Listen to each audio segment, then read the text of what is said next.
कि अब हमारे जिस्म से इन कमबख्तों ने हिजाब उतरवाने का प्लान बनाया है। आज से हम हिजाब जिद में पहनकर जाएंगे, हम अपने घरों से हिजाब की हिफाजत करेंगे। देखें कौन है जो हमसे हमारा हिजाब नोच सके और उठा सके।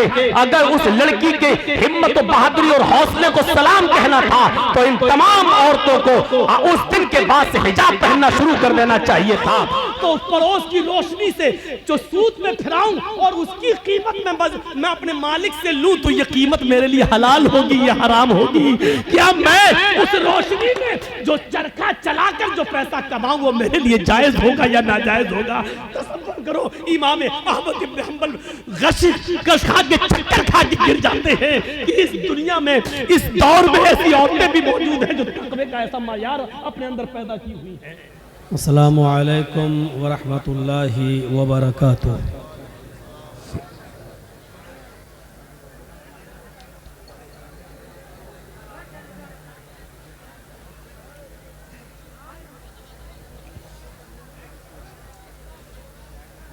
अल्हम्दुलिल्लाह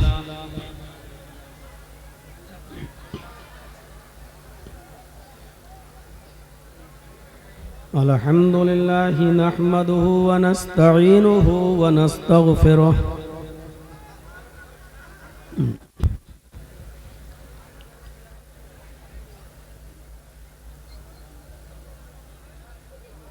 व नऊज़ु बिल्लाहि मिन शुरूरि अनफुसिना व मिन सय्यिआति अअमालिना।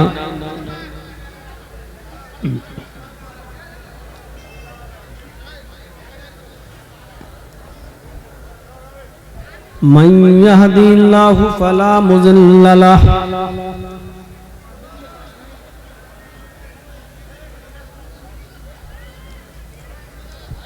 व मन युज़लिल्हु फला हादिय लहु।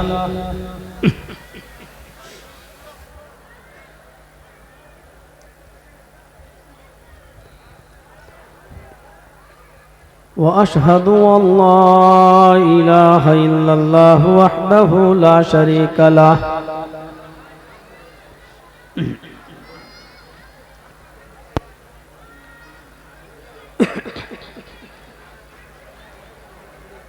व अशहदु अन्ना मुहम्मदन अब्दुहु व रसूलुहु।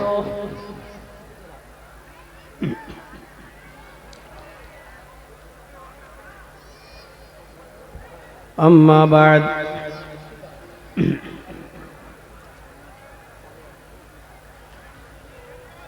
फ़इन्न खैरल हदीस किताबुल्लाह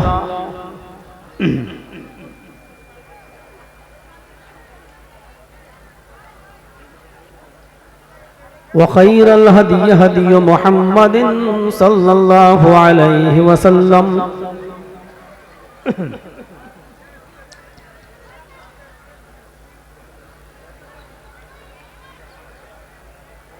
व शर्रुल उमूरि मुहदसातुहा व कुल्लु मुहदसतिन बिदअह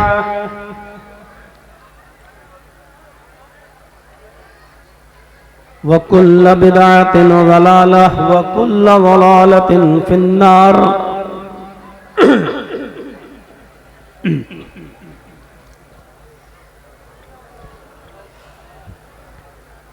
अऊज़ु बिल्लाहि मिनश शैतानिर रजीम।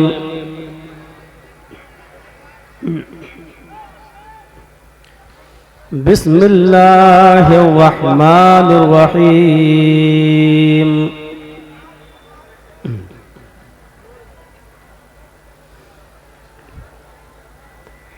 वला तहिनु वला तहज़नु व अंतुमुल अअलौना इन कुंतुम मुअमिनीन।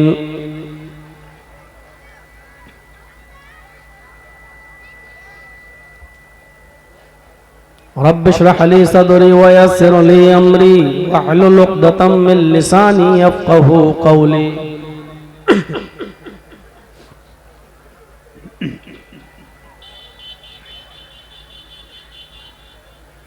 स्टेज पर तशरीफ फरमा इस इजलास के सदर मोहतरम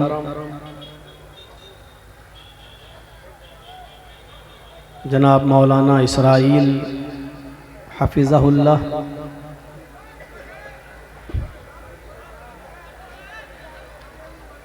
इस स्टेज पर बैठे हुए दीगर मुअज़्ज़ज़ और मुअक्कर उलमाए किराम,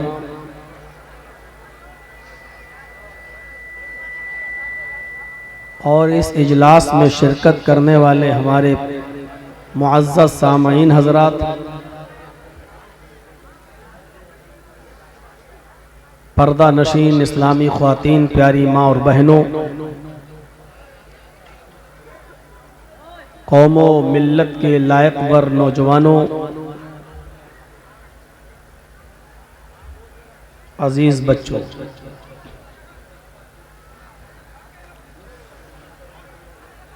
रात के 10:30 बजे तक आपने इस इजलास को बहुत ही अदब व एहतराम के साथ समाअत फरमाया है। मुख्तलिफ उलमाए किराम से उनके मुख्तलिफ उसलूब व लहजे में किताब व सुन्नत की बातें आपने सुनी हैं। मुख्तलिफ अनावीन पर उन्होंने आपके सामने अपनी बातें रखी हैं। अल्लाह से दुआ है कि इलाहुल आलमीन जो बातें कही जा चुकी हैं और जो बातें कही जा रही हैं, अल्लाह रब्बुल आलमीन हम कहने वालों को भी और सुनने वालों को भी अमल की पूरी पूरी तौफीक अता फरमाए।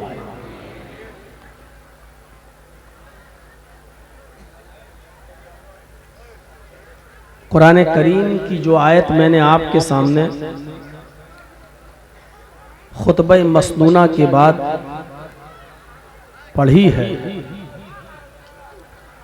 उस आयत के अंदर अल्लाह रब्बुल आलमीन हमसे एक वादा कर रहा है।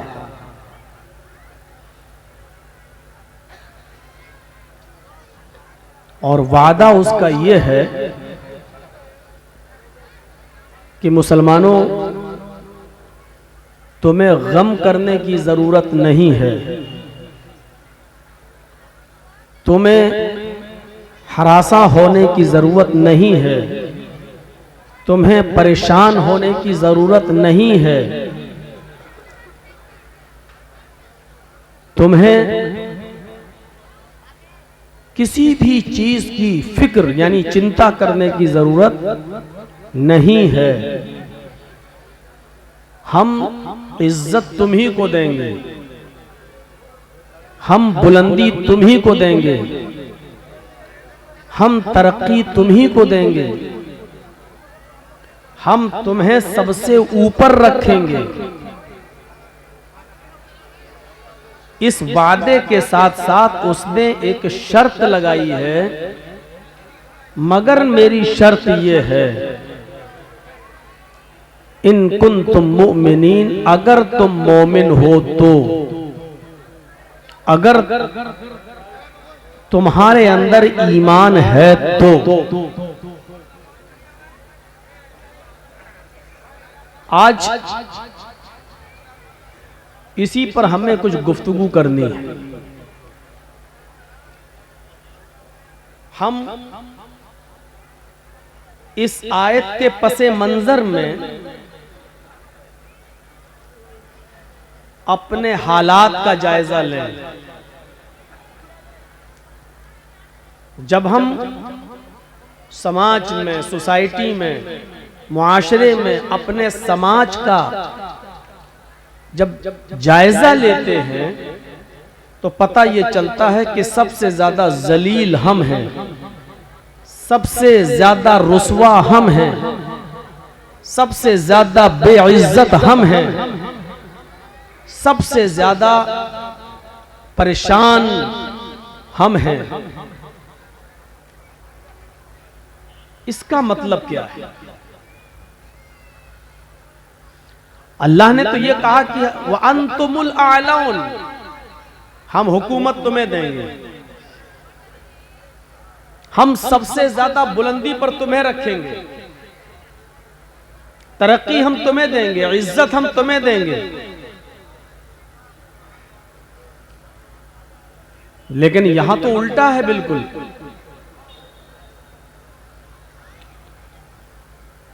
बिल्कुल उल्टा है। यहां हम सबसे ज्यादा जलील हैं। हमने गौर नहीं किया अपने किरदार पर। हमें देखकर लोग इस्लाम की तरफ जुड़ते थे, आज हमें देखकर लोग ये महसूस करते हैं कि ये मुसलमान है। क्या ये इस्लाम की दावत है? क्या ये इस्लाम की तालीम है? थोड़ा बहुत जो करीब होता भी है वो हमसे दूर हो जाता है।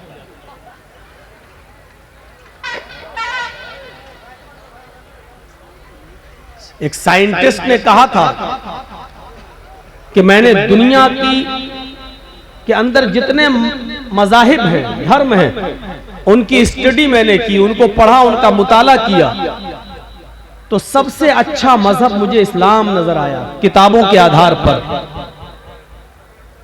धर्म ग्रंथों को पढ़ने के बाद, मजहबी किताबों के पढ़ने के बाद सबसे अच्छा मजहब हमें इस्लाम नजर आया। फिर उसने पूरी दुनिया में जहां तक वो घूम सकता था, दौरा कर सकता था, ट्रेवल कर सकता था, उसने ट्रेवल करके देखा, उसने जायजा लेकर देखा कि इस्लाम के मानने वाले कैसे हैं। तो उसने बरजस्ता ये कहा कि जब मैंने किताबों को पढ़ा तो दुनिया का सबसे बेहतर मजहब मुझे इस्लाम लगा, लेकिन जब मैंने दुनिया का दौरा किया तो मुझे बिगड़ी हुई कौमों में सबसे ज्यादा बिगड़ी हुई और सबसे ज्यादा बदतमाश कौम हमें मुसलमान नजर आई। इस हकीकत का एतराफ हमें और आपको करना पड़ेगा। हमारा मजहब सबसे अच्छा, लेकिन हमारा किरदार, हमारा अखलाक उस मजहब की रोशनी में अमल करके होना क्या चाहिए था। लेकिन पूरी दुनिया में सबसे ज्यादा बिगड़ा हुआ अगर कोई है तो वो मुसलमान। कभी हमने गौर किया इस बात पर?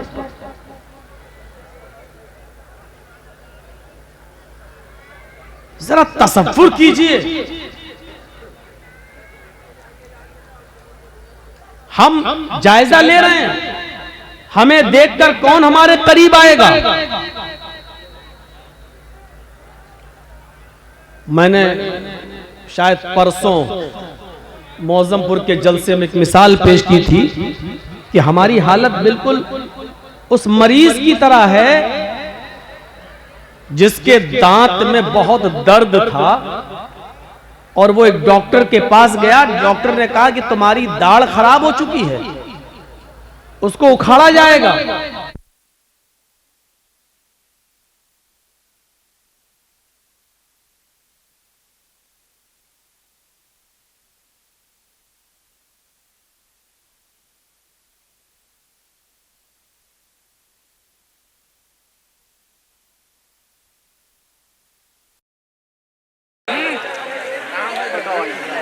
डॉक्टर ने पिलास लिया और उसकी दाढ़ को जब उखाड़ा तो वो इतनी तेज चिल्लाया, आह मर गया, दर्द से वो चिल्लाया।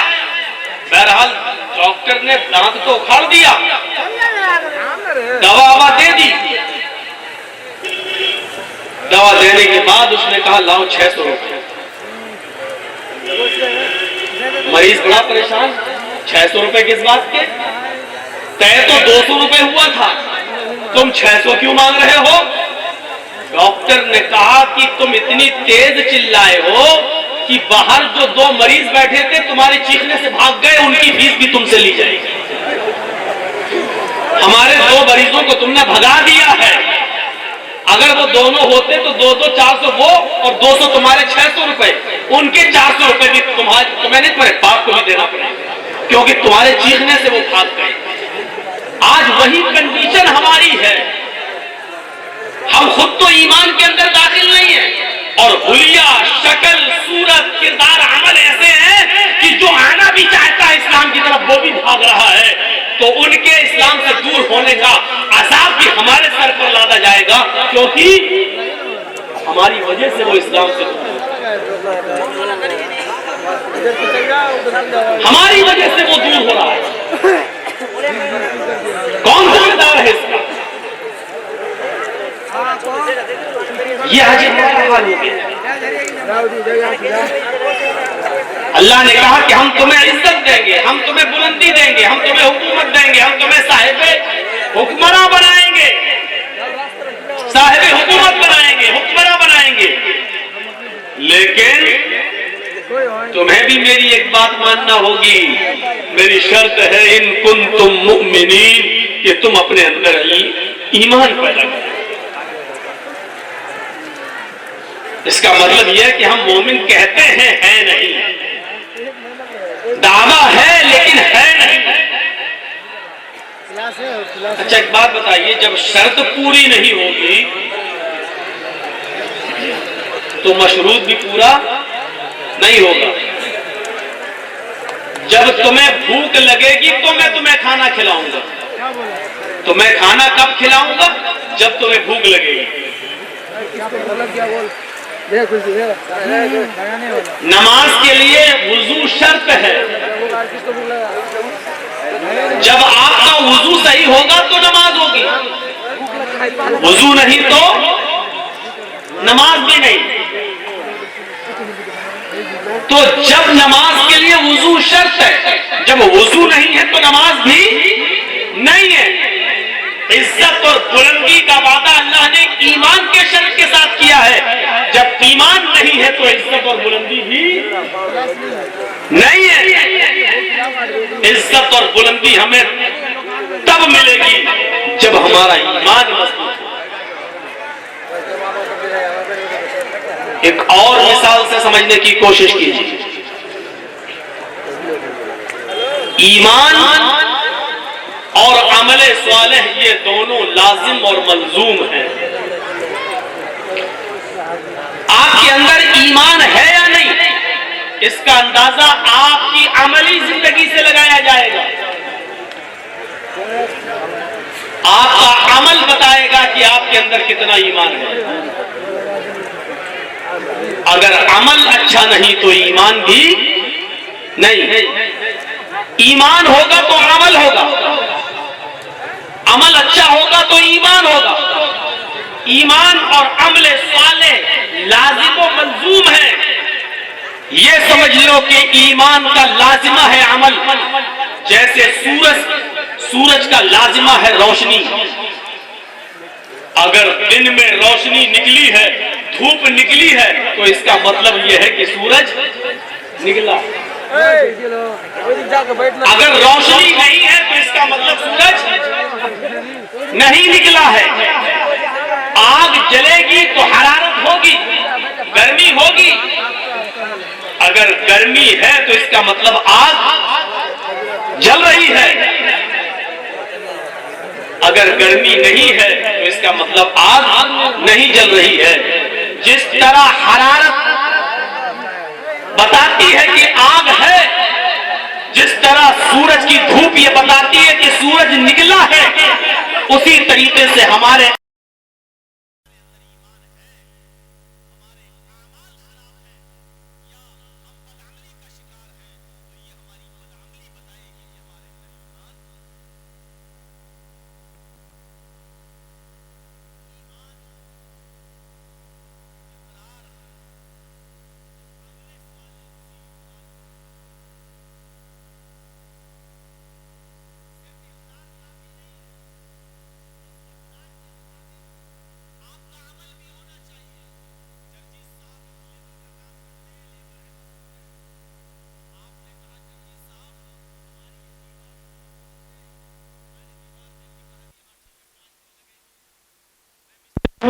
कितना पैसा लोगे? 1000 रुपया एक दिन का। ठीक है, 5 दिन में हमारी दीवार खड़ी हो जाएगी। जी खड़ी हो जाएगी। 5,000 रुपया लगेगा। क्या ठीक है, हम दे देंगे। जर्जी साहब आपसे वादा कर लिए, इकरार कर लिया, और 5 दिन आपके यहां काम करने पहुंचे ही नहीं, और 5 दिन के बाद पहुंच गए कि साहब लाइए 5,000 रुपए दीजिए, आप दे देंगे? देंगे। गुस्सा और हो जाएंगे, कमीने जब तुझे आना नहीं था तो पहले बता देता, मेरे 5 दिन बेकार तो नहीं जाते। ओ वो सब हमें नहीं सुनना है, आप हमें 5,000 रुपए दीजिए। आपने वादा किया था कि हम 5 दिन के बाद 5,000 रुपए देंगे। वो आदमी कहेगा पागल हो क्या, रांची क्या पागल खाने में भर्ती करूं तुम्हें क्या? अरे मैंने इकरार किया था कि तुम्हें 5,000 रुपए दूंगा, तो तुमने भी वादा किया था कि 5 दिन में हम तुम्हारी दीवार बना देंगे। तुमने दीवार बनाई? जब तुमने दीवार नहीं बनाई तो हम तुम्हें पैसा कैसे दें? नहीं देंगे। हम इकरार करते हैं अल्लाह के अलावा हमारा कोई माबूद नहीं और मोहम्मद अल्लाह के रसूल हैं। हम इकरार करते हैं कि 5 वक्त की नमाज पढ़ेंगे, हम इकरार करते हैं कि ज़कात देंगे, हम इकरार करते हैं रमजान के पूरे महीने के रोजे रखेंगे, हम इकरार करते हैं कि हम हज करेंगे। सिर्फ इकरार करते हैं लेकिन करते कुछ नहीं है। क्या कयामत के दिन हम अल्लाह ताला के सामने खड़े होकर ये कह सकते हैं कि अल्लाह तू मुझे जन्नत दे, तूने वादा किया था कि जिसने ला इलाहा इल्लल्लाह पढ़ा मुझको जन्नत देंगे। ऐ अल्लाह तू, तेरा वादा था, तूने इकरार किया था। अल्लाह कहेगा मेरे बंदे मैंने कहा था, तुमने भी तो वादा किया था, अल्लाह के अलावा कोई माबूद नहीं और मोहम्मद सल्लल्लाहु अलैहि वसल्लम अल्लाह के बंदे और रसूल हैं। यानी तुमने इस बात पे इकरार किया था कि 5 वक्त की नमाज पढ़ना चाहिए, रोजा रखना चाहिए, हज करना चाहिए, ज़कात देना चाहिए। मेरे बंदे तूने अपने वादे को पूरा नहीं किया, तो तूने जो इकरार किया था उस इकरार पर तू पूरा का पूरा कायम नहीं रहा, तो मैं अपने वादे पर क्यों कायम रहूं? नहीं, अल्लाह तूने वादा किया था कि हम जन्नत देंगे, दे। क्या आप कह सकते हैं जब एक मामूली मजदूर को आप सिर्फ वादे और इकरार पर मजदूरी नहीं दे सकते, जब तक कि वो अमल न करे, जब तक कि वो आपके घर मजदूरी न करे, आपकी दीवार खड़ी न करे, जब आप बगैर मेहनत और काम के जब आप उसको मजदूरी नहीं दे सकते हैं, तो अल्लाह रब्बुल आलमीन सिर्फ इकरार और वादे के मुताबिक बगैर अमल के हमें और आपको जन्नत दे देगा। ये कैसे हम उम्मीदें लगाए बैठे हैं, कैसे हमें ये ऐसी उम्मीदों से हम वाबस्ता हो गए हैं। हमें सोचना चाहिए ईमान इकरार का नाम है और अमले स्वाले उसी इकरार के वादे का नाम है। इस इकरार के मुताबिक तुम वादे पर पूरा पूरा अमल करोगे तो फिर तुम्हें मजदूरी मिलेगी, वरना हमें मजदूरी नहीं मिलेगी। ईमान हमारी बुनियाद है। अब भाई उठना बैठना बंद कर दीजिए, जिसको जहां जगह मिले बैठ जाइए। ईमान हमारी बुनियाद है। और एक बात सुन लीजिए, बुनियाद जितनी मजबूत होती है इमारत उतनी ही मजबूत होती है। बुनियाद जितनी गहरी होती है इमारत भी उतनी मजबूत उस पर बनती है। हमारी बुनियाद मजबूत होनी चाहिए और हमारी बुनियाद क्या है? ईमान। और अगर कोई शख्स अपनी बुनियाद को छोड़ देगा, बहुत जबरदस्त मिसाल देने जा रहा हूं, जो शख्स अपनी बुनियाद को छोड़ देगा, बुनियाद से रिश्ता खत्म कर लेगा, वो शख्स कभी तरक्की नहीं कर सकता है, कभी बुलंदी पर नहीं पहुंच सकता है। कभी आपने आम के पेड़ के अंदर आम को लटकता हुआ देखा है? आपकी बस्ती में आम के गाछ बहुत होंगे, आम के पेड़ बहुत होंगे। आपने देखा होगा कि आम के सीजन में उसमें आम लगे हुए हैं। कभी आपने यह भी देखा होगा कि अगर हवा चली और हवा थोड़ी सी सख्त चल गई, तेज चल गई, आम के गुच्छे आपस में टकराते हैं। एक आम तेज हवा की वजह से टूटता है और वो आम जब टूट कर गिरता है तो वो जमीन के ऊपर आ जाता है।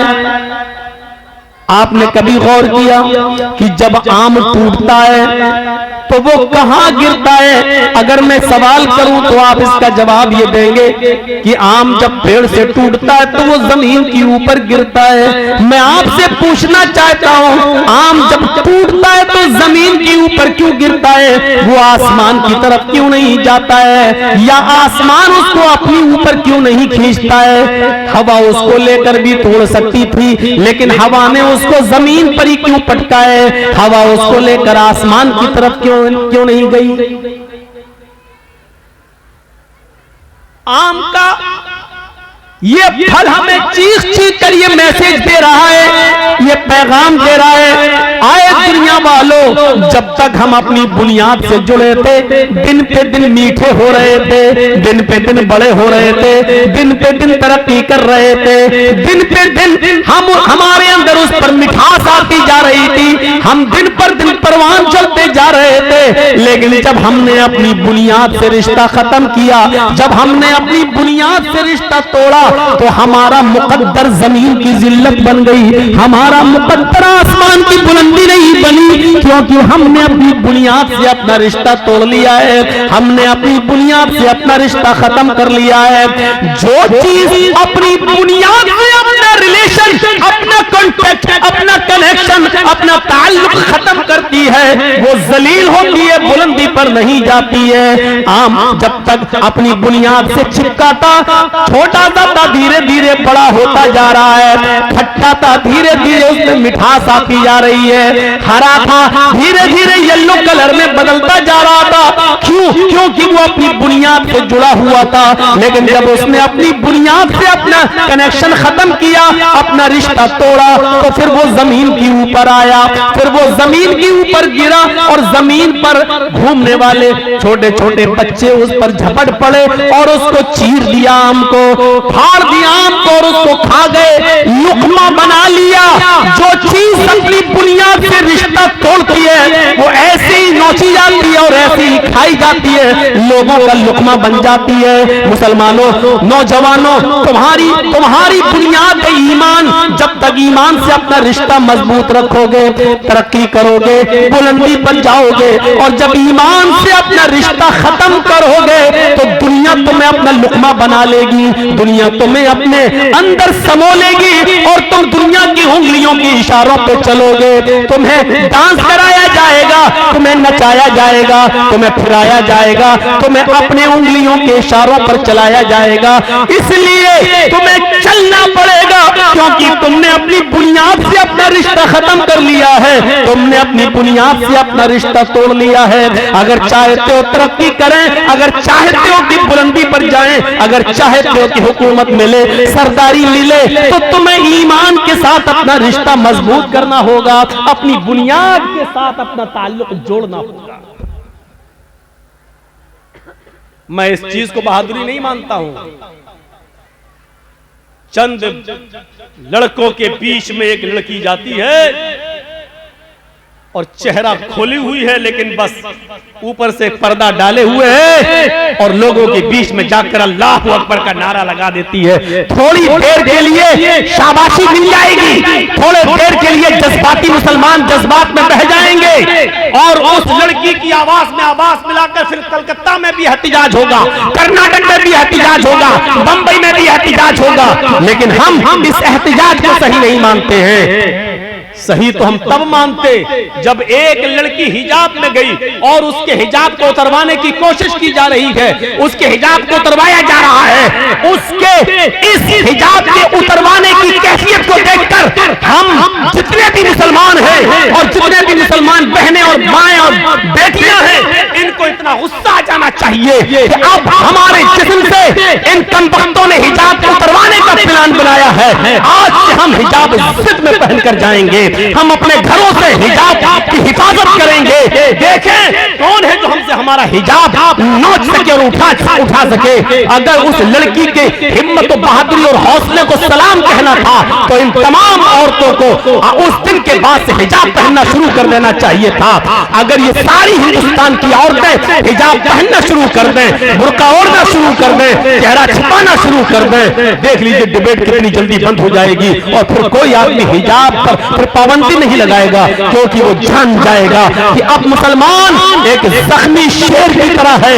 इसकी एक औरत से अगर हिजाब उतरवाया तो ये सारी की सारी औरतें हिजाब पहनने वाली बन जाती हैं। तो इसलिए इसको छेड़ो ही मत, ये होना ये चाहिए था, लेकिन हुआ ये कि हम एहतिजाज कर रहे हैं और चुनाव के बाद 10 मार्च के बाद यह एहतिजाज बंद हो जाएगा। क्यों? क्योंकि इसको चुनाव के लिए लाया जाता है और ये बार बार उठेगा, और जब भी चुनाव आएगा इस तरीके के मुद्दे उठेंगे, क्योंकि इससे हिंदू और मुसलमान दोनों का ध्रुवीकरण किया जाता है। हम इस साजिश को नहीं समझ पाते हैं। हमारे अंदर ईमान कितना है ये हमें अंदाजा लगाना चाहिए। आपने एक पतंग को देखा होगा, पतंग उड़ती है, क्यों उड़ती है?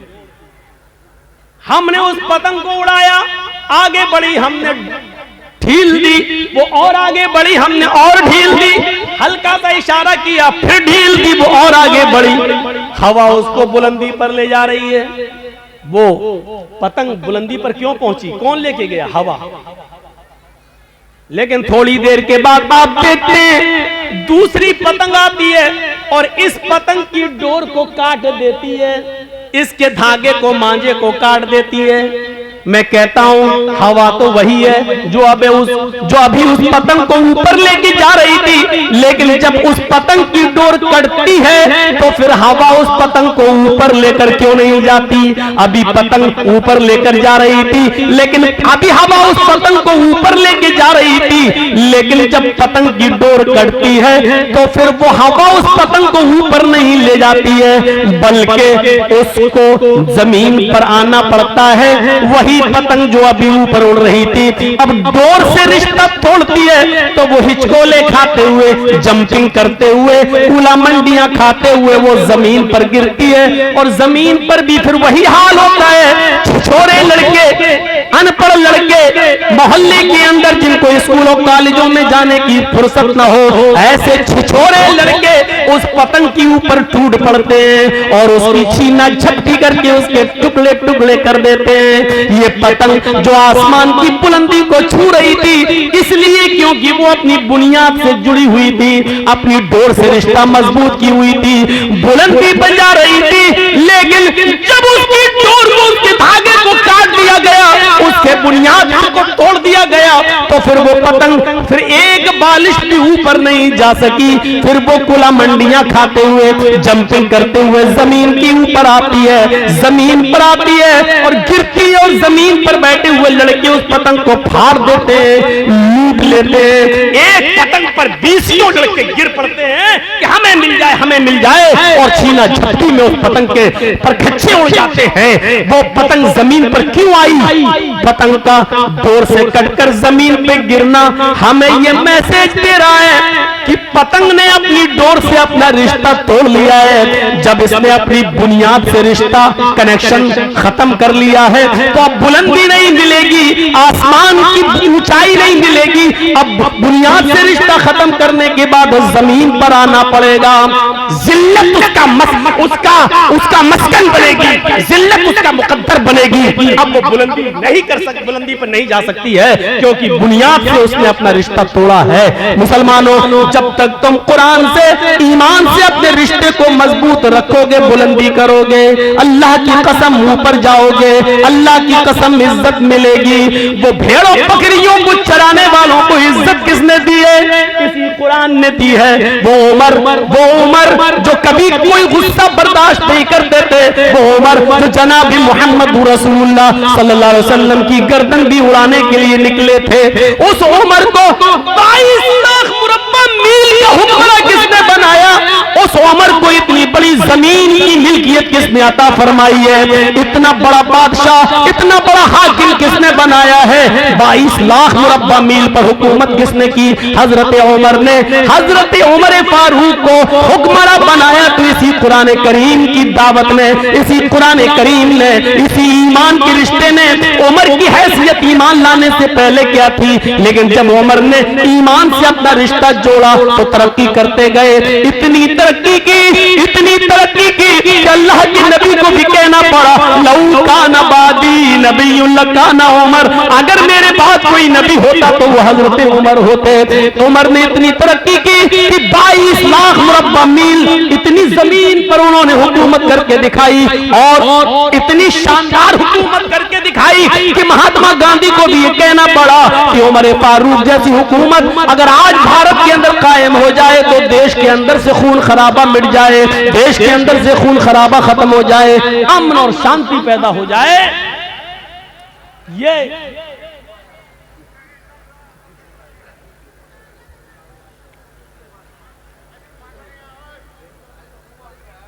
ये हमारे ईमान का हाल है। छोड़ दी कोई बात नहीं, छोड़ दी। कोई लेडीज ही उनको कह दे जो लाइट मार रही है लाल वाली, कोई बच्ची होगी, छोटी होगी, हरकत कर रही होगी, छोड़ दे। আপনারা বসুন, একদম কেউ দাঁড়াবেন না। तो मेरी बात आपने अच्छी तरीके से समझ ली है। ईमान से जितना रिश्ता हमारा मजबूत होगा उतना हम आगे बढ़ेंगे, तरक्की करेंगे। इन मिसालों से अब हम समझ गए हैं कि हम जलील क्यों हैं, हम रुस्वा क्यों हैं, बदनाम क्यों हैं। इसका जवाब देने की जरूरत नहीं, क्योंकि आपके पास इसका जवाब है, आप जानते हैं इसका जवाब, और जवाब देने में कोई हर्ज नहीं। इसकी वजह यह है कि हमारी बुनियाद कमजोर है, हमने अपनी बुनियाद से अपना रिश्ता मजबूत नहीं किया। एक और मिसाल देता हूं। ईमान जिसके अंदर, यानी हमारी बुनियाद जिसके अंदर जितनी मजबूत होगी उसके अंदर उतना ही अल्लाह का डर होगा, और लोगों का डर उसके अंदर बिल्कुल नहीं होगा। जो जितना ज्यादा जिसके अंदर ईमान होगा वो उतना ही ज्यादा अल्लाह से डरेगा और लोगों से उतना ही ज्यादा बेखौफ होगा। कभी आपने देखा है, एक मिसाल पर गौर कीजिए, अभी थाने से एक पुलिस वाला आपके बस्ती में आ जाए, उसको मुखबिरी मिले कि फला जगह शराब वराब पी जाती है, और वो आ जाए, उसके हाथ में ना लाठी हो, न डंडा हो, न पिस्टल हो, न बंदूक हो, लेकिन वर्दी में आया हो, और आप जानते हैं कि ये मेरे थाने का पुलिस है, तो आप ईमानदारी के साथ बताइए कि अकेला पुलिस वाला है, इसके बावजूद पूरा मोहल्ला, पूरा गांव उसके सामने ऐसे भीगी बिल्ली के तरह खड़ा रहेगा। साहब यहाँ सुना है कि शराब पी जाती? नहीं साहब, आपने गलत सुना है, समझ लो। अगर मुझे पता चला और कोई पकड़ा गया तो बहुत अच्छा नहीं होगा, कानूनी कार्रवाई की जाएगी। वो अकेला पुलिस वाला पूरे गांव पर, पूरे मोहल्ले पर धौंस और धमकी देता चला जाता है, जबकि उसके पास न पिस्टल है, न बंदूक है, न राइफल है, न लाठी है, न डंडा है, लेकिन अकेला है, चीखता चला जा रहा है, चिल्लाता चला जा रहा है, और हम उसके सामने खड़े। जी जी जी, नहीं साहब, कोई बात होगी तो आपको जरूर इन्फॉर्म कर देंगे। अरे साहब, हम तो कानून का साथ देते हैं। अरे साहब, आप हाँ साहब साहब कहते चले जाएंगे। मैं पूछना चाहता हूं कि उस अकेले पुलिस वाले से पूरा गांव क्यों डरता है? या यूं कह लो कि पूरे गांव उस एक पुलिस वाले के सामने भीगी बिल्ली क्यों बना रहता है? मैं इसको यूं भी कह सकता हूं कि वो एक पुलिस वाला पूरे गांव वालों के सामने अपने आप को सबसे ताकतवर क्यों समझता है? क्या पूरे गांव के लोग उसके ऊपर टूट पड़ेंगे तो क्या वो सबका मुकाबला कर लेगा? नहीं कर पाएगा। लेकिन इसके बावजूद वो सबसे ज्यादा ताकतवर समझता अपने आप को। क्यों? क्योंकि वो जानता है कि मैं अकेले नहीं आया हूं, मैं सरकारी ड्यूटी पर हूं और मेरे साथ सरकार की मदद है। और गांव वाले भी समझते हैं ये अकेला है जरूर, लेकिन ये अकेला नहीं है, आया है अकेला, लेकिन अगर एक थप्पड़ भी इसको मार दिया तो पूरा गांव मेरा छावनी में तब्दील हो जाएगा, क्योंकि अगर उसने एक फोन कर दिया तो मेरे पूरे गांव पर छापा मार दिया जाएगा, छावनी में तब्दील। ये अकेला आया है, लेकिन अकेला है नहीं, सरकार की ताकत है इसके पास।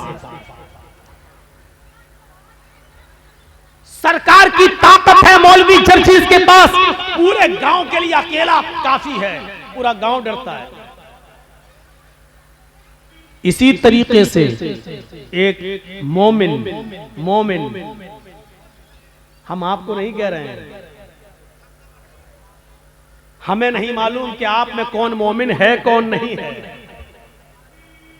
हम मोमिन कह रहे हैं। ईमान की इतनी देर तक जो हमने बहस की है और बताया है, उस रोशनी में मोमिन, जो मोमिन होगा वो उसी तरीके से किसी से डरेगा नहीं, उसके साथ आप चाहे कुछ कर डालिए वो डरेगा नहीं, क्योंकि वो जानता है कि मैं अकेले नहीं हूं, ईमान की ताकत है मेरे साथ, अल्लाह है मेरे साथ। जिसके अंदर जितनी ईमान जितना होगा ईमान, वो उतना ही निडर होगा, लोगों से नहीं डरेगा, सिर्फ अल्लाह से डरेगा। क्योंकि एक पुलिस वाला अकेले जब नहीं डरता, ऐसे ही एक अकेला सच्चा मोमिन भी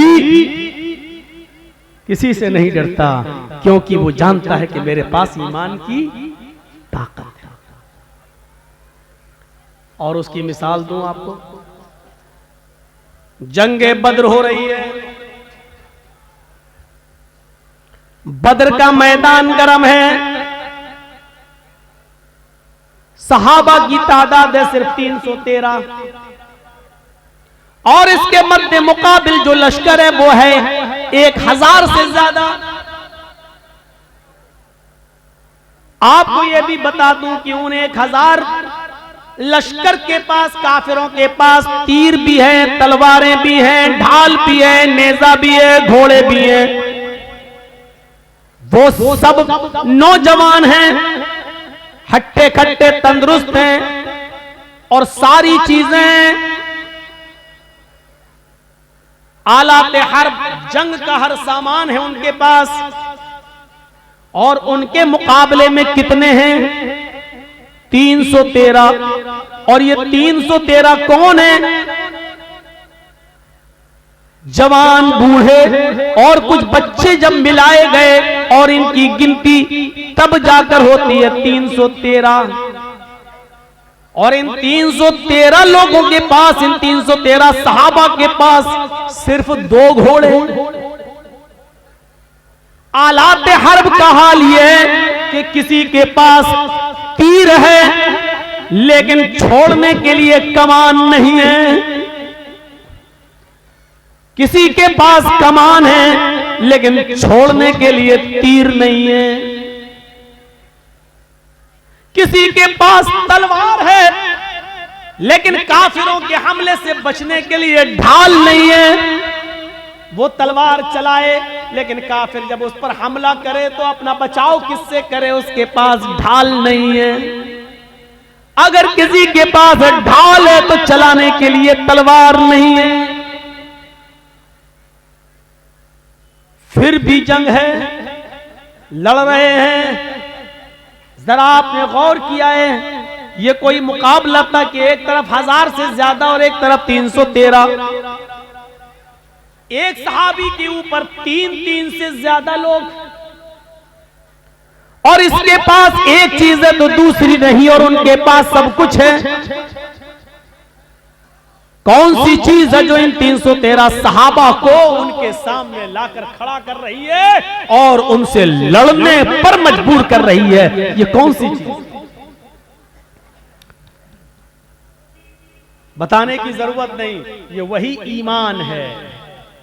ये उसी ईमान की ताकत है।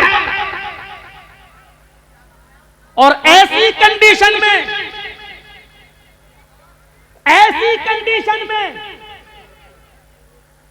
अल्लाह के नबी सल्लल्लाहु अलैहि वसल्लम का सर सजदे में है जमीन पर।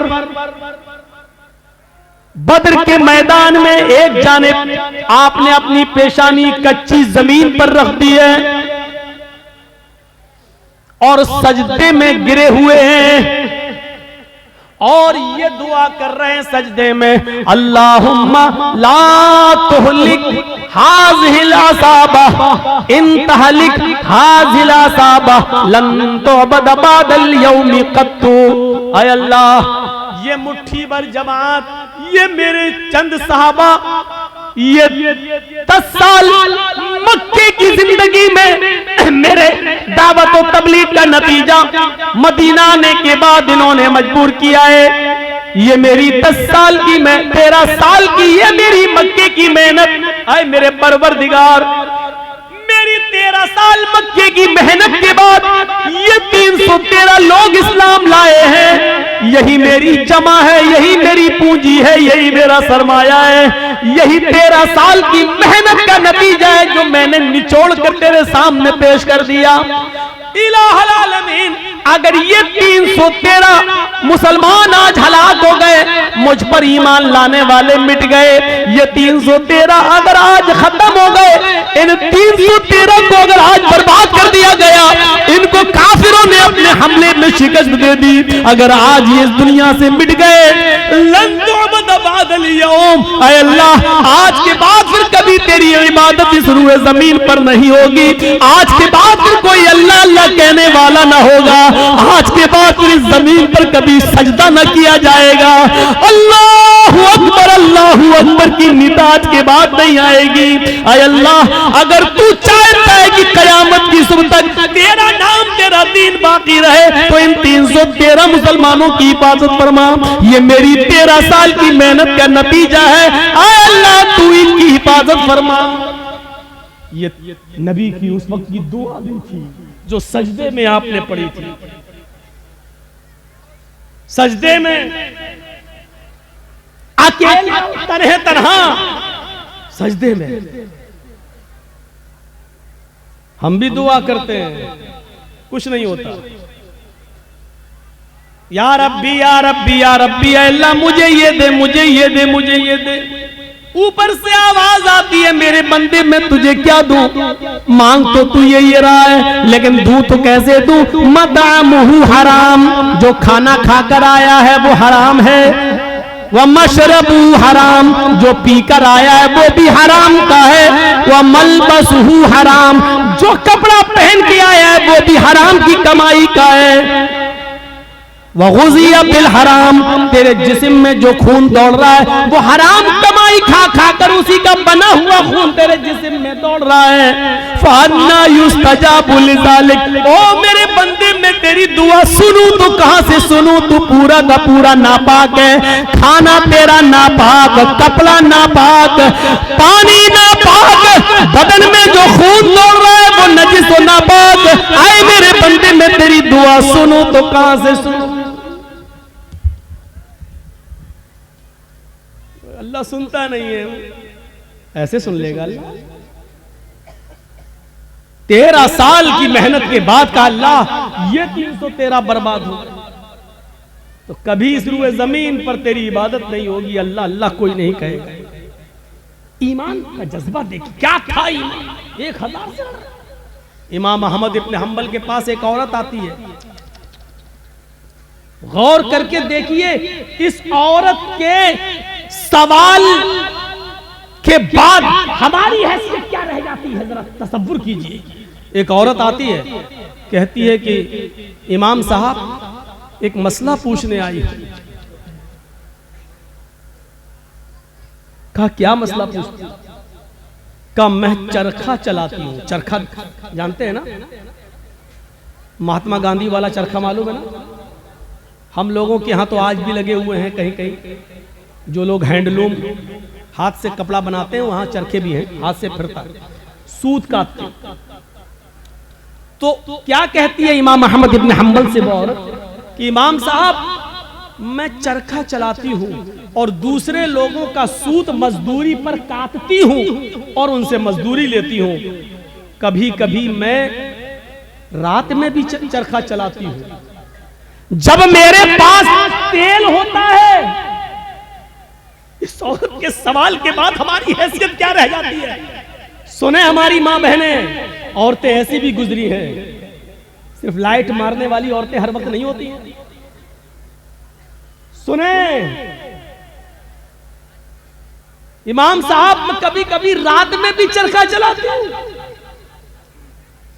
जब मेरे पास चिराग जलाने के लिए तेल होता है तो मैं चिराग जलाकर उसकी रोशनी में चरखा चलाती हूं, सूत काटती हूं। इमाम अहमद इब्न हम्बल फरमाते हैं अल्लाह तुम्हारी रोजी में बरकत दे, रिस्क में बरकत दे। कहा इमाम साहब कभी कभी चिराग में तेल नहीं होता हमारे पास, लेकिन हमारे पड़ोस में खुला हुआ आंगन है, हमारे पड़ोसी का खुला हुआ आंगन है। कभी कभी उस आंगन में रोज चिराग जलता है, वो मेरे पड़ोसी का चिराग है, लेकिन वो अपने घर में अपने आंगन में चलाता है और उस आंगन में उस चिराग की रोशनी कभी कभी मेरे घर पे आती है। अगर मैं उस रोशनी में चिराग जला सूत फिरा लूं, उस पड़ोसी की रोशनी में अगर मैं सूत फिराऊं, चरखा चलाऊं, तो पड़ोस की रोशनी से जो सूत में फिराऊं और उसकी कीमत में मैं अपने मालिक से लूं तो ये कीमत मेरे लिए हलाल होगी या हराम होगी? क्या मैं उस रोशनी में जो चरखा चलाकर जो पैसा कमाऊं वो मेरे लिए जायज होगा या नाजायज होगा? तसव्वुर करो इमाम अहमद इब्न हम्बल गश खा के चक्कर खा के गिर जाते हैं कि इस दुनिया में इस दौर में ऐसी औरतें भी मौजूद हैं जो तकवे का ऐसा मायार अपने अंदर पैदा की हुई हैं, ऐसा मायार अपने अंदर पैदा की हुई हैं। इस तकवे की रोशनी में जरा तसव्वुर करो हम कहां हैं, हमारी रोजी क्या है, हमारा माल क्या है, हमारी इनकम क्या है, हमारी इनकम आ कहां से रही है। इस औरत के सवाल के बाद हम तसव्वुर करें कि हम कहां खड़े हैं। फिर कहते हैं कि ये हमें परेशान कर रहा, वो हमें परेशान कर रहा, फला का अज़ाब। कुछ नहीं, हमारे आमाल हमें परेशान कर रहे हैं, हमारे करतूत हमें परेशान कर रहे हैं, हमारी बदअमली हमें परेशान कर रही है। अहमद इब्न हम्बल रहमतुल्लाह अलैह ने कोई जवाब नहीं, सिर्फ इतना कहा ऐ अल्लाह की बंदी, अगर तुम्हें लगता है तुम उससे मांगने तो नहीं गई हो, तुमने चोरी तो नहीं की है, अगर उसके आंगन में रोशनी जल रही है और वो तुम्हारे आंगन में आ रही है तो मेरे हिसाब से इमाम अहमद इब्न हम्बल ने कहा उस रोशनी में, चिराग की उस रोशनी में अगर तुम सूत काट लेती हो तो मेरे हिसाब से कोई गलत तो नहीं है, लेकिन फिर भी अगर तुम परहेज करो और बचो तो ये तुम्हारे लिए ज्यादा बेहतर है। ये अहमद इब्न हम्बल का जवाब, जबकि चोरी नहीं थी,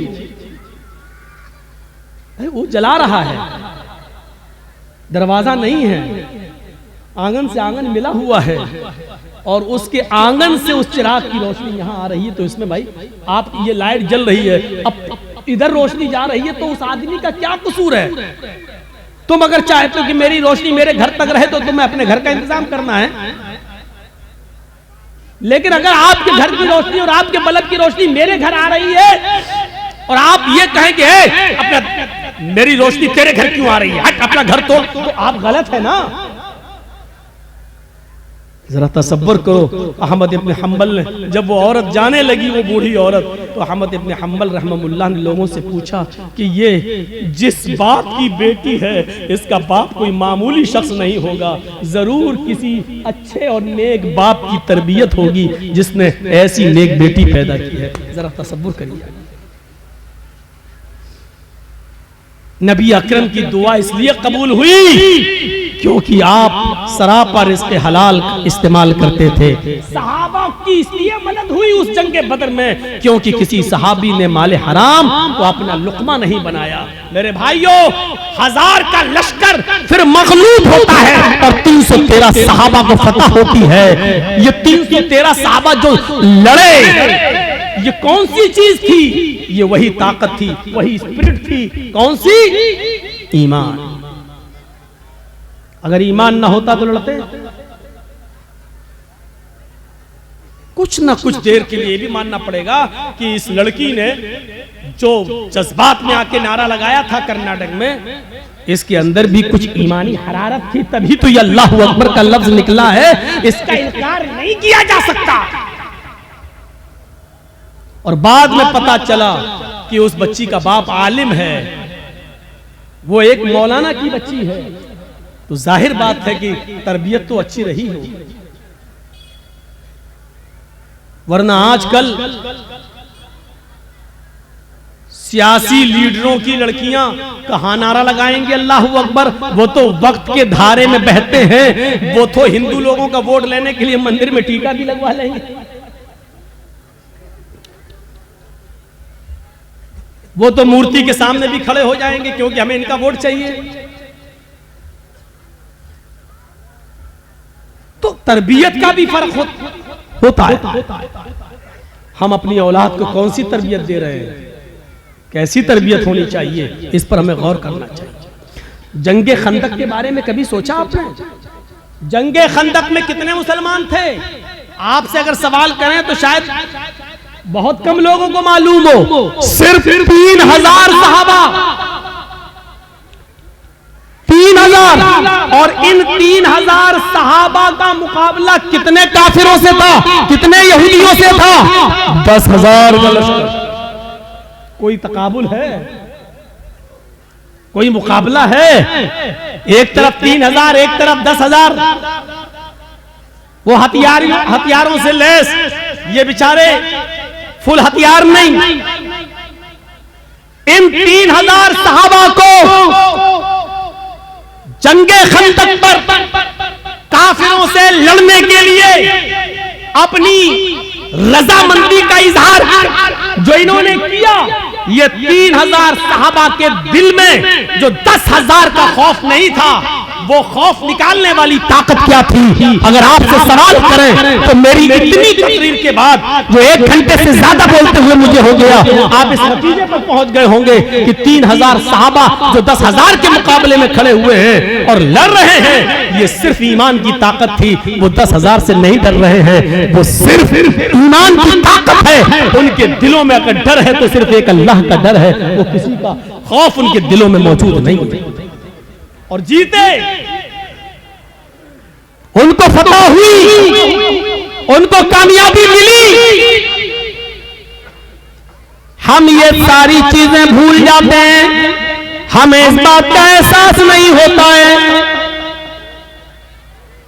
भैया जल्दी निकल जाओ, बताओ ये कहां जा रहा होगा? इसकी तो शादी भी नहीं हुई है, कहां भाग रहा है?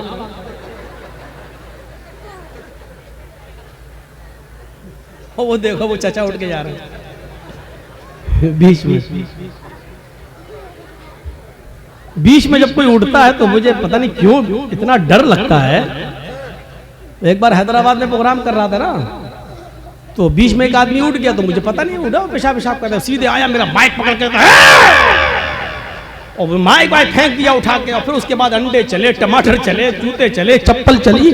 तो उस दिन से एक दहशत तो होती है ना, फिर बीच में उठ रहा कि फिर कोई खड़ा ना हो जाए। तो वो उस दिन से ये है भाई, जिसको उठना हुआ करे वो पीछे बैठा करे, जब चाहे तब निकल जाए। जो आदमी आगे बैठते हैं उनको मालूम है ना उनको कितनी बार पेशाब आता है, ज्यादा आता तो पीछे बैठो। और मेरी तकलीफ हो रही है, पता नहीं पेशाब क्यों नहीं रोक पाते हैं आप लोग तो दिल की धड़कनें रोक लेते हैं। एक बार डॉक्टर के पास गया, डॉक्टर मेरा, हमने कहा डॉक्टर साहब जरा वो देख लीजिए मेरा पल्स। बोला नहीं नहीं नहीं तुम्हारा तो हाई होगा।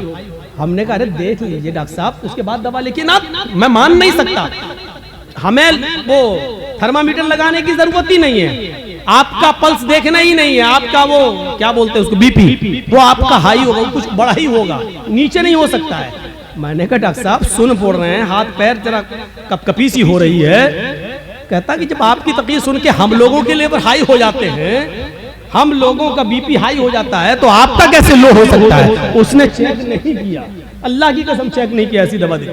बोला आपका नहीं करेंगे, हमें कसम है हम भी नहीं करेंगे आपका, और नहीं किया। तो पता नहीं, वो देखो बेचारे, देखो अब क्या करेंगे घर जाकर। अच्छा जितना बोलते हैं उतना और लोग उठते हैं। थोड़ी देर बैठ जाओ भाई, थोड़ी देर बैठ जाओ। अब उनको क्या बोले हम?